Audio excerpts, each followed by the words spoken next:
सभी मित्रों को प्रणाम। सत साहिब साहिबंदी प्रिय सत्संग प्रेमियों, आज एक मित्र ने पूछा है गुरु और सतगुरु में क्या भेद है।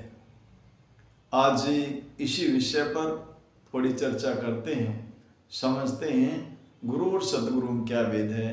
साथियों, गुरु और सतगुरु में बहुत बड़ा भेद है। सतगुरु बंदी छोड़ कहते हैं, ना सतगुरु जननी जन्या, ना उसके माए ना बाप, पिंड ब्रह्मंड से रहित है, ना माती नोता। साथियों, कहते हैं सतगुरु उसको उस जननी से जन्म नहीं हुआ, वो माँ के गर्भ में नहीं आया। ना सतगुरु जननी जना, ना उसके माई ना बाप, कोई उसके माता पिता नहीं है, पिंड ब्रह्मांड से रहित है, ना माती नो ताप, वो पिंड और ब्रह्मांड से दोनों से अलहदा है, अलग है। और पिंड में भी है और अलग भी है, लेकिन कब पता लगेगा? जब कोई भेद्य गुरु में लगा तभी उस बात का बोध होगा, जानकारी होगी।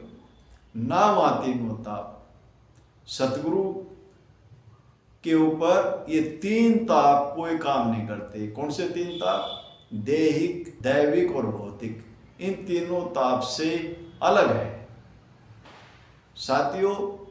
और जो गुरु का काम है, जो देहधारी वाला गुरु है, देहधारी गुरु ही सतगुरु से मिलाता है, सतगुरु से बैठा कराता है, सतगुरु के दरस दीदार कराता है, उसके दर्शन कराता है।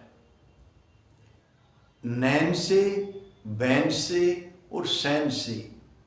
नैन, ये नैन, बैन और सैन इशारा, तीनों तरीके से गुरु जो भेदी है वो तीन तरीके से उस सतगुरु के दरस दीदार कराता है, उससे मिलाता है। देहधारी गुरु का काम है उस सतगुरु से मिलाना।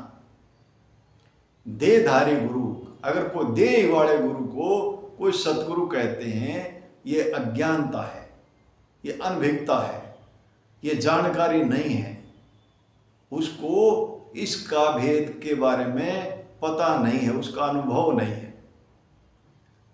साहब कहते हैं, गुरु किया देही का, सतगुरु चिन्ह नाही, भाव सागर के जाल में फिर गोता खाई। सतगुरु बंदी छोड़ अपनी वाणी में फिर समझाते हैं, कहते हैं गुरु किया देही का, गुरु कर लिया देही का, लेकिन सतगुरु चिन्ह नहीं, सतगुरु के उसने दरस दीदार नहीं कराए, उसने सतगुरु से बैठा नहीं करा, सतगुरु से मिलाया नहीं। गुरु के देही का, सतगुरु चिन्ह नहीं, भाव सागर के जाल में। अगर ऐसा गुरु नहीं मिला, ऐसा वेदी गुरु नहीं मिला जो सतगुरु से मिला दे, सतगुरु के दरस दीदार करा दे, उसका बेटा करा दे, तो क्या होगा? फिर भाव सागर में बार बार आवागमन में बना रहेगा। और ये जो मनुष्य शरीर मिला था, ये अनमोल रत्न मिला था, ये मानव जीवन मिला था, ये ऐसे ही बर्बाद हो जाएगा। इसलिए जो गुरु किसी शब्द में, किसी एक नाम में, दो नाम में, चार नाम में, और या किसी गुरु मंत्र में जोड़ता है और उसकी वो अभ्यास कराता, रटने के लिए देता है,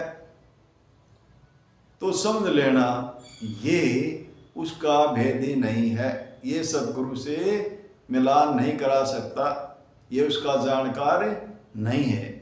जिसको भी उस चीज का बोध होगा, जानकारी होगी, जिसको सतगुरु मिले हैं, जिन्होंने सतगुरु के दरस दीदार करे हैं, जिन्होंने सतगुरु को देखा है, वो तो इन चक्रों में नहीं उड़ जाएगा, अक्षर जाल में नहीं उड़ जाएगा।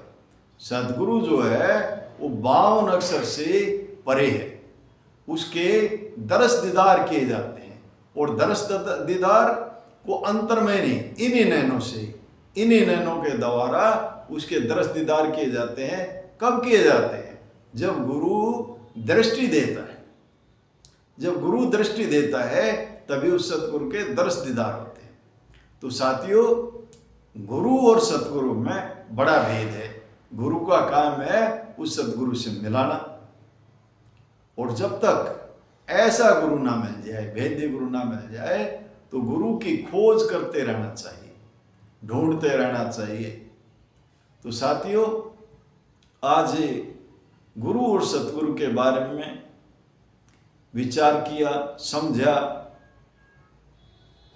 इसको समझ करके किसी भेद्य गुरु की शरण लें, और जिससे आपका आवागमन से छुटकारा हो, आवागमन के चक्कर में ना पड़े।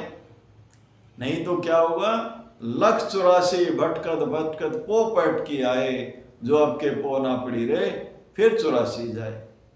तो अब फिर ये जो मनुष्य शरीर मिला है, ये पता नहीं कितने योनियों में से गुजर करके, कीट पतंगों में से गुजर करके, पशु पक्षियों में से गुजर करके ये मनुष्य का शरीर मिला है। और अब मौका है, दांव है, सीधा दांव लग जाए तो ये फिर आवागमन से इसका छुटकारा हो जाएगा। गुरु का काम है उस सदगुरु से मिलाना। तो आज इसके बारे में चर्चा हुई। इन्हीं शब्दों के साथ वाणी को विराम देता हूँ। बोलो साधु सत साहिब, बोलो साधु सत साहिब।